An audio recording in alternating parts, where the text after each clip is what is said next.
의지할 것뿐일세. 무슨 일을 만나도 예수 의지합니다. 성령께서 내 마음 밝히 비춰주시니 인도하심 따라서 주만 의지합니다. 세월 지나갈수록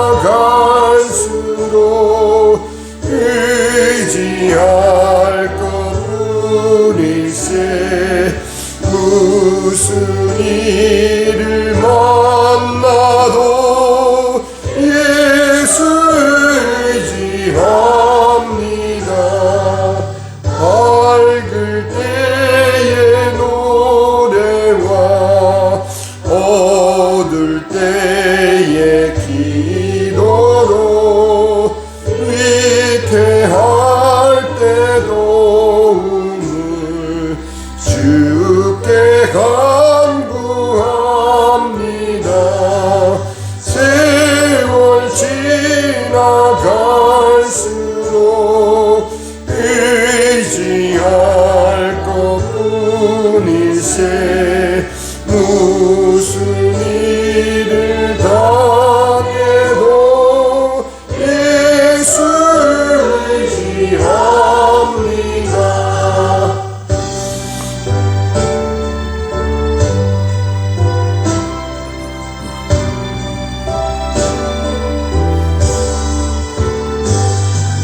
생명 있을 동안에 예수 의지합니다.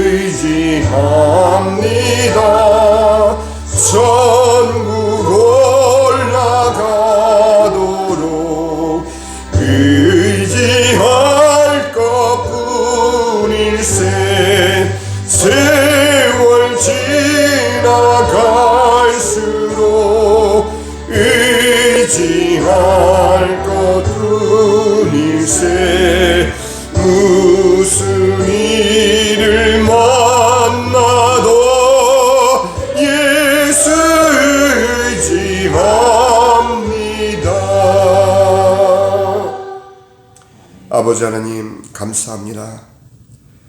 복된 주일 주님 전에 나와 주께 먼저 예배 드릴 수 있도록 불러주시니 참으로 감사합니다. 오늘 온전한 주의 날로 저희들의 마음과 몸과 모든 것이 온전히 주님만을 향할 수 있도록 저희 마음을 정돈시켜 주시고, 아버지 하나님 모든 예배에 우리 주님께서 성령의 감화 감동으로 저희들을 인도하여 주시고 은혜 내려 주시옵소서. 아버지 하나님, 주를 경배하는 자녀들 모두 아버지 한자리에 모아 주님께 경배드리는 예배가 될 수 있도록 주님 축복하여 주시고, 특별히 저희에게 허락된 자녀들 하나님, 저들의 인생에 주님께서 오직 구세주 되시고 그리스도 되심을 저들로 고백하게 하셔서 저들 스스로 주 앞에 나와 주께 영광 돌리며 예배드리는 주의 자녀로 삼아 주시옵소서. 아직 이 복음에서 아버지 헌신되지 못한 아버지 자녀들 주님 기억하여 주시고 긍휼히 여겨주시고 주의 존전으로 주님의 은혜 가운데 이끌어 주시옵소서. 시종을 주님께 맡기오며 우리 주 예수 그리스도의 이름으로 기도합나이다. 아멘. 하나님 말씀 요한계시록 2장입니다. 요한계시록 2장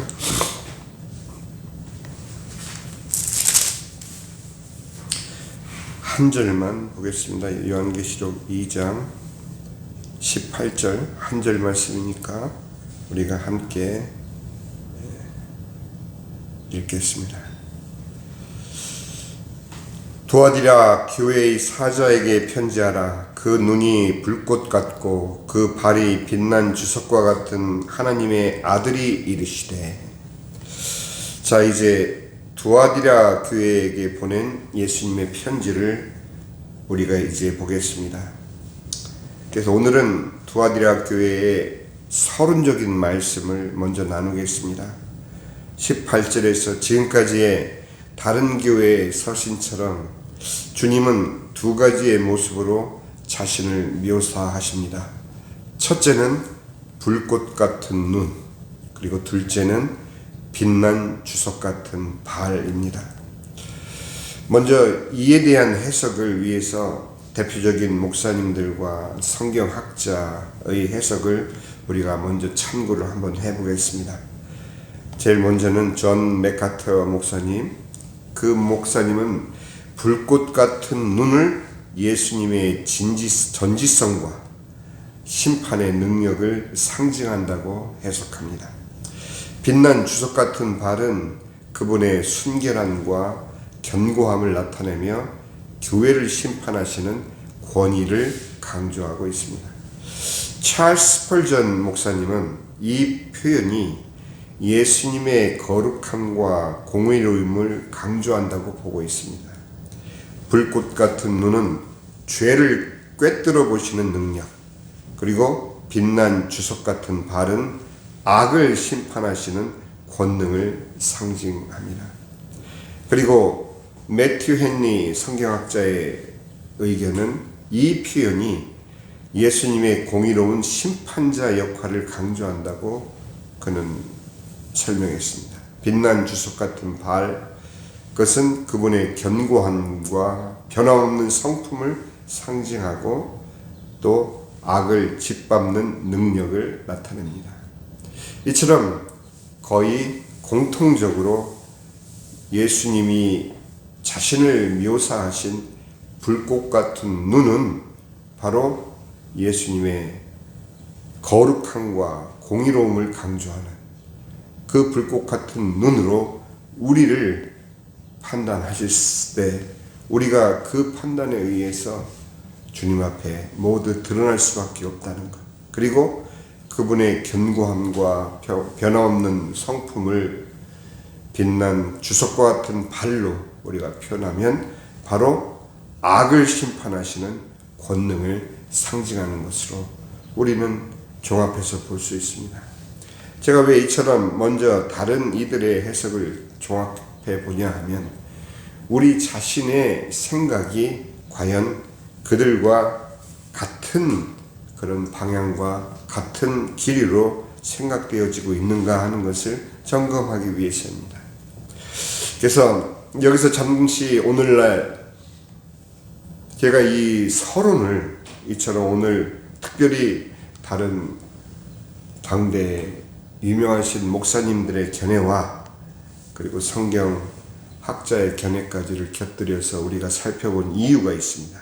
그것은 오늘날 사람들이 이 계시록을 대하는 태도에 대해서 언급하기 위해서입니다. 그것은 많은 사람들의 호기심을 자극하는 장차 미래에 일어날 일들에 대한 예언서로만 생각하고 있다는 점입니다. 그러나 절대 그렇지 않다는 점을 분명히 하고 이어가기 위해서 그분들의 의견을 참고를 했습니다. 이 계시록에 기록된 많은 일들은 다른 복음서에 기록된 예수님의 말씀대로 실제 각 시대에 일어났으며 또한 우리가 사는 이 시대를 포함한 지금까지의 인간 역사에 지속적으로 하나님께서 일하시면서 함께 해 오셨다는 사실을 우리가 믿기 위해서입니다. 성령 하나님께서 온 우주에 임재하시는 동시에 예수님 또한 직접적인 방문을 통해 말씀하신 바를 이루어 오고 계셨다라는 것, 그것을 우리는 이 계시록의 내용에서 확인할 수 있기 때문입니다. 먼저는 에베소 교회에게 하신 말씀입니다. 계시록 2장 5절에 그러므로 어디서 떨어졌는지를 생각하고 회개하여 처음 행위를 가지라. 만일 그리하지 아니하고 회개하지 아니하면 내가 너에게 가서 너의 촛대를 그 자리에서 옮기리라. 이 말씀에 대한 해석을 많은 사람들은 예수님께서 친히 다스리는 천년 왕국이나 또 재림 시에 일어날 일로 그렇게 생각하고 있는데 그렇지가 않습니다. 이 말씀은 초대교회 당시에 분명히 존재했던 에베소 교회를 향해서 주님께서 경고하시며 주신 말씀입니다. 내가 너에게 가서 너의 촛대를 그 자리에서 옮기리라. 두 번째는 버가모 교회에게 하신 말씀입니다. 계시록 2장 16절에 그러므로 회개하라. 그리하지 아니하면 내가 너에게 속히 가서 내 입의 검으로 그들과 싸우리라. 여기서 말하는 그들은 우리가 지난주 살펴본 대로 발람의 교훈과 또 니골라당의 교훈을 따르는, 그리고 회개치 않는 우리 자신까지를 포함한 모든 주님의 대적하는 자들을 주님께서 그 입의 검으로 싸우리라 하고 주님께서 말씀하신 이 내용입니다.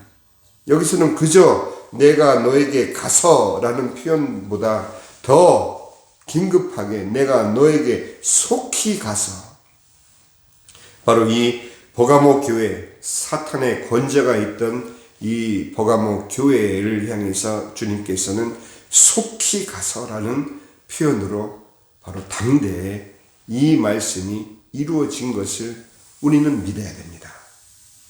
하나님의 말씀이 그저 상징적으로 예언적으로 그렇게 우리에게 들려져서는 이 말씀이 우리의 당대의 삶, 내가 살고 있는 그 삶 속에서 하나님의 말씀으로 역사한다는 것을 우리는 기대하지 못하고 살아갈 수 있습니다.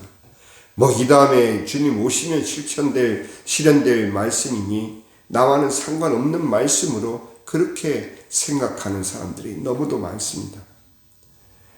계시록을 바라보는 시선이 올바르지 않는 다음에는 이 말씀을 통해서 우리에게 지금 주시는 주님의 경고의 말씀과 지금 주시는 하나님의 음성을 우리는 듣지 못하게 되는 것입니다. 우리가 분명히 아시는 것은 하나님께는 현재도 미래도 과거도 없는, 항상 주님의 카이로스는 현재 시제에서 진행된다는 사실을 우리가 믿는다면 우리에게는 지나간 과거이겠고 우리에게는 앞으로 다가올 미래이겠지만 내가 살고 있는 현실 속에 바로 이 하나님의 말씀이 그대로 임하셔서 하나님의 말씀이 성취된다는 사실을 우리는 붙잡아야만 이 계시록의 말씀이 오늘날 나를 향한 말씀으로 우리는 듣게 되는 것입니다. 두아디라 교회, 오늘 우리가 이제 살펴볼 두아디라 교회에게 하신 말씀을 보면 계시록 2장 25절 다만 너희에게 있는 것을 내가 올 때까지 굳게 잡으라. 재미있는 상상은 이 모든 예수님의 말씀은 예수님의 재림을 의미하지 않고 말씀 그대로 그 시대에 강림하셔서 하신 말씀을 성취하셨다는 사실입니다.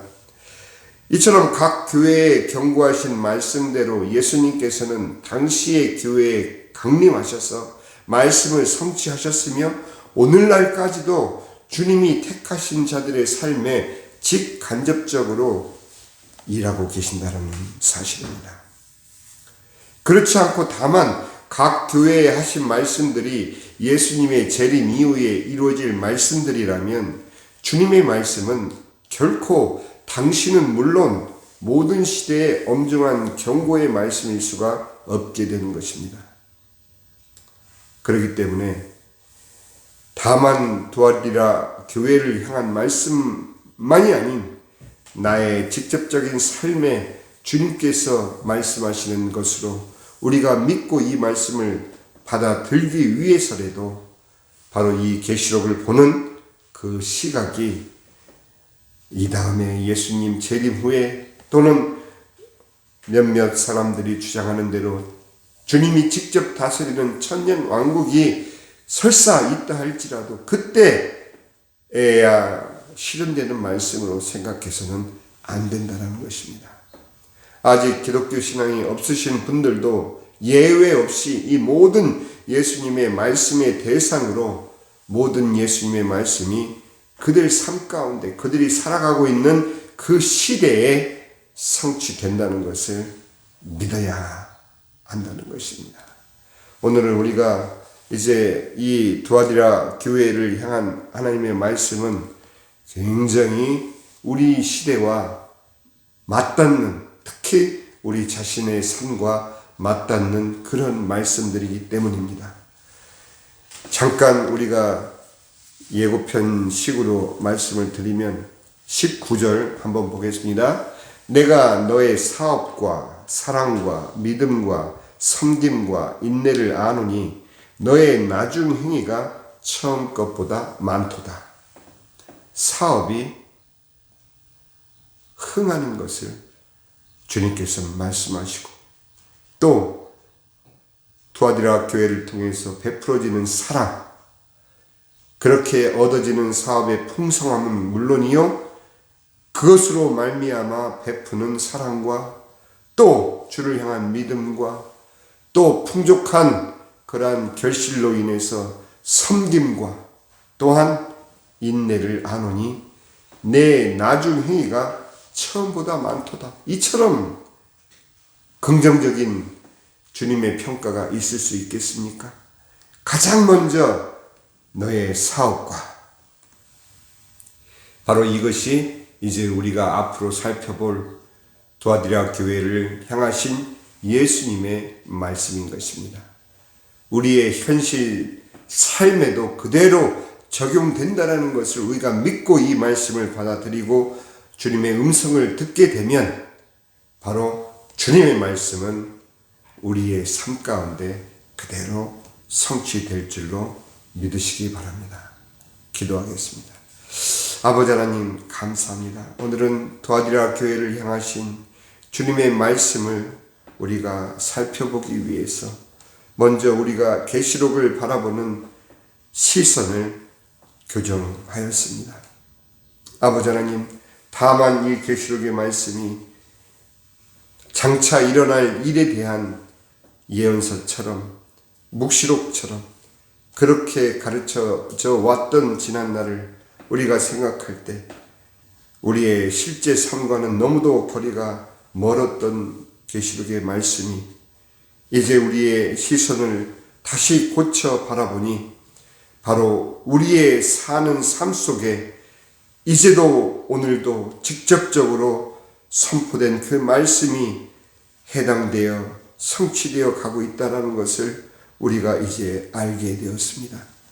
주님, 다만 성경을 연구하는 것에 그치지 않게 하시고 주님께서 들려주시는 이처럼 친히 내가 불꽃 같은 눈과 그리고 빛나는 주석 같은 발로 너희들을 헤아리고 너희들의 모든 죄악을 깨뜨려 온전한 주님의 공의 가운데 우리를 다시금 회개할 수 있는 기회를 주시겠다는 주님의 음성을 들을 수 있도록 저희들을 인도하여 주시고 은혜 내려 주시옵소서.